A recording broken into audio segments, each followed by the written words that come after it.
Anong oras na oh? Baka mamaya dinrawing na naman ako ng mga Asan na kayo? Ha? Anong oras na? Asan na kayo? Pupunta ba kayo? Wala, di ako pwede. Ano? 3 linggo na natin siniset to. Asan sila agad? Pa sila gym? Eh kasi nga, ang problema nga ni, hindi rin sila pwede. Tinawagan ko sila si Agadep, si Jing, si Jepoy. Oh. Eh wala eh. So ako, umalis na ako. Bakit ganun?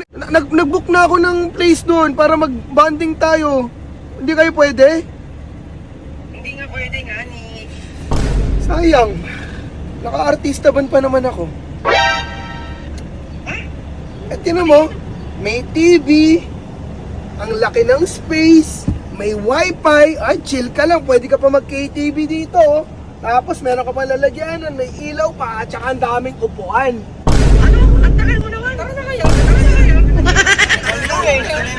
Dito na kami. Tagal mo, ito matagal. Tara na. Akala ko ba hindi kayo makapunta? Andito na kami nga ni, ayaw mo ba? May artista ba? Ikaw ang late, ano ba yan? Ako ba yung late? Oo. Tara, dyan na pala sila. Wala na palang drawing. Tara.